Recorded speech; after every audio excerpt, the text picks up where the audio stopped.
Assalamualaikum warahmatullahi wabarakatuh. Perkenalkan, nama saya Anggi Puspitasari. Saya dari kelompok 1.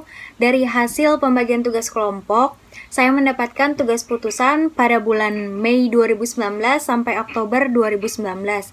Yaitu pada bulan Mei terdapat 4 putusan, bulan Juni tidak ada putusan sama sekali alias nihil, Juli 1 putusan, Agustus 2 putusan, September 2 putusan, dan Oktober 2 putusan, dengan total 11 putusan. Sebagai contoh, saya akan membacakan salah satu putusan, yaitu dengan nomor putusan 14-G-2019-PT UN Samarinda, penggugat Andi Sulpadli, tergugat Bupati Kutai Timur, materi gugatan surat keputusan Bupati Kutai Timur, tanggal 20 Desember 2018 tentang pemberhentian tidak dengan hormat sebagai pegawai negeri sipil di lingkungan pemerintah Kabupaten Kutai Timur. Dasar hukum pasal 88 ayat 2 Undang-Undang Nomor 5 Tahun 2014 tentang Aparatur Sipil Negara, pasal 83 ayat 1 Undang-Undang Administrasi Pemerintahan, pasal 97 ayat 9 huruf A junto ayat 11 Undang-Undang Peratun, pasal 110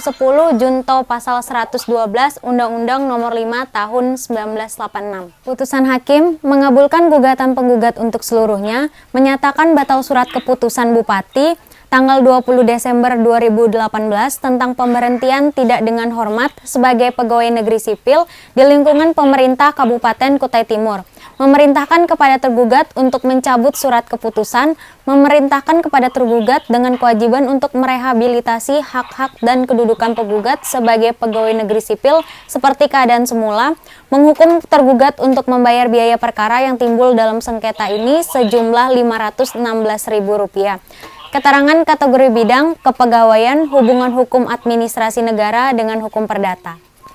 Dari analisa terhadap kasus tersebut, saya mendapatkan beberapa kesimpulan, yaitu berdasarkan penafsiran secara gramatikal dan sistematis pada pasal 53 UU Nomor 5 Tahun 2014, JIS pasal 50, pasal 289 ayat 1, dan pasal 292 PP Nomor 11 Tahun 2017, Majelis Hakim berpendapat bahwa Bupati atau Wali Kota selaku pejabat pembina kepegawaian daerah kabupaten kota telah menerima pendelegasian wewenang dari Presiden untuk menetapkan pemberhentian pegawai negeri sipil yang menduduki jabatan administrasi.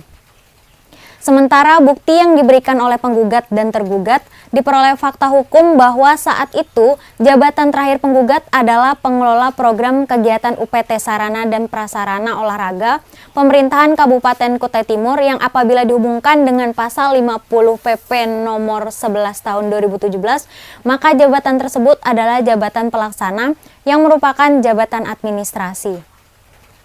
Dengan fakta hukum, jabatan terakhir penggugat adalah tersebut di atas, yang diberhentikan tidak dengan hormat sebagai PNS oleh Bupati Kabupaten Kutai Timur apabila dihubungkan dengan ketentuan pasal 53 Undang-Undang Nomor 5 Tahun 2014 JIS pasal 50, pasal 289 ayat 1 dan pasal 292 PP Nomor 11 Tahun 2017, maka dapat disimpulkan bahwa tergugat yaitu Bupati Kabupaten Kutai Timur memiliki kewenangan untuk menerbitkan objek sengketa.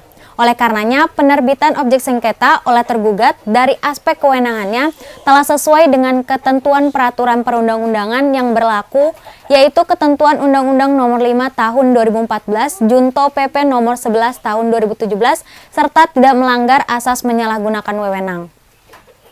Meskipun tergugat memiliki kewenangan, namun penerbitan objek sengketa mengandung cacat prosedur dan cacat substansi, sehingga telah bertentangan dengan unsur proporsional dan keadilan, sebagaimana dimaksud pasal 83 ayat 1 Undang-Undang Administrasi Pemerintahan, dan telah pula bertentangan dengan asas-asas umum pemerintahan yang baik, khususnya asas kepastian hukum dan asas keadilan. Oleh karenanya, objek sengketa terbukti telah beralasan hukum untuk dinyatakan batal, dan oleh karenanya gugatan haruslah untuk dikabulkan sesuai pasal 97 ayat 9 huruf A junto ayat 11 Undang-Undang Peratun. Kepada tergugat diwajibkan untuk mencabut objek sengketa dan diwajibkan pula melakukan pemenuhan hak-hak penggugat dengan mengaktifkan kembali penggugat sebagai PNS. Rehabilitasi berupa pemulihan nama baik dan penghasilan serta kejelasan penempatan kerja. Selanjutnya, dari hasil pembagian tugas kelompok, yaitu kasus bulan Maret, saya mempunyai total 3 kasus dari bulan Januari sampai dengan Maret 2019. Saya akan membacakan salah satu kasus beserta dasar hukumnya, yaitu kasus Bupati Mesuji Kamami yang terjaring operasi tangkap tangan oleh KPK di rumah dinas. Subjek hukum, Bupati nonaktif Mesuji Kamami sebagai tergugat, Jaksa Penuntut Umum Wawan Yunarwanto sebagai penggugat. Objek hukum tindak pidana korupsi, unsur kerugian dari aspek material yaitu uang sebesar 1,58 miliar. Dasar hukum Undang-Undang Nomor 31 Tahun 1999, Junto Pasal 55 Ayat 1 KUHP, Junto Pasal 65 Ayat 1 KUHP, Pasal 12A UU Nomor 31 Tahun 1999 tentang pemberantasan tindak pidana korupsi.